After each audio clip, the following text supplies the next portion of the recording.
മൽച്ചന്തേരി എന്ന് പറയുമ്പോൾ എല്ലാവർക്കും ഒരു കൺഫ്യൂഷൻ ആണ്. ഇത് പല റേറ്റിൽ അവൈലബിൾ ആണ്. ആക്ച്വലി അങ്ങനെ തന്നെയാണ് കേട്ടോ, പല റേറ്റിൽ അവൈലബിൾ ആണ്. നിങ്ങൾക്ക് സൈറ്റ്സ് പലത് നിങ്ങൾ നോക്കുമ്പോൾ മനസ്സിലാവും. കാരണം പ്യുവർ മൽച്ചന്തേരി എന്ന് പറയുന്നത് എന്താണേലും ഒരു 300 വരെ ആ പെർ മീറ്റർ മെറ്റീരിയലിന് വരും.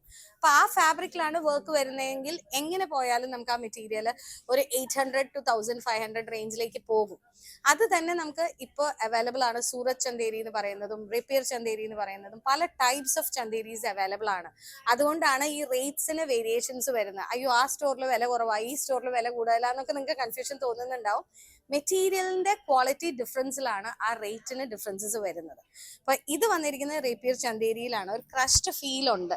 നമുക്കിപ്പോൾ നല്ലൊരു ഡ്രസ്സസ് ചെയ്യണം. ഇപ്പൊ ക്രിസ്മസ് സീസൺ ആയതുകൊണ്ട് എല്ലാവർക്കും വൈറ്റ്സ് വേണം, എന്നാൽ കോമൺ ആയിട്ട് റെഡ്സ് ആൻഡ് വൈറ്റ്സ് ആയിട്ട് വേണം എന്നില്ല എന്നുള്ളവർക്ക് പറ്റിയ പീസസ് ആട്ടോ. ഇത് 2 റേഞ്ചിലുള്ള മെറ്റീരിയൽ ആണ്.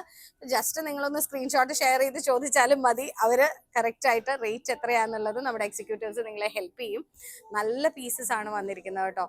ഈ റേപ്പിയർ ചന്തേരി ഇങ്ങനെ ക്രഷ്ഡ് ആയിട്ടുള്ള ടോപ്സ് ഒക്കെ ആയിട്ട് ചെയ്തിട്ട് നല്ല ഭംഗിയുണ്ടായിരുന്നു കാണാനായിട്ട്, നമ്മൾ ഡിസൈൻ ചെയ്ത പീസസ് വെച്ചിട്ട്. ഒരു സാരി ആയിട്ട് കൊടുക്കണമെങ്കിൽ കൂടിയും ലവ്ലി പീസ് ആട്ടോ. ഞാൻ സജസ്റ്റ് ചെയ്യുക സെയിം പ്ലെയിൻ ബ്ലൗസ് സെയിം കളറിൽ തന്നെ ഇട്ടിട്ട് ചെറിയൊരു വർക്ക് ഹൈലൈറ്റും കൊടുത്ത് ഇത് സാരി ആയിട്ട് കൊടുത്താലും നല്ല ഭംഗിയായിരിക്കും കാണാൻ. കംഫർട്ടബിൾ ആയിട്ട് നമുക്ക് ക്യാരി ചെയ്യാൻ പറ്റുന്ന മെറ്റീരിയൽ ആണ്.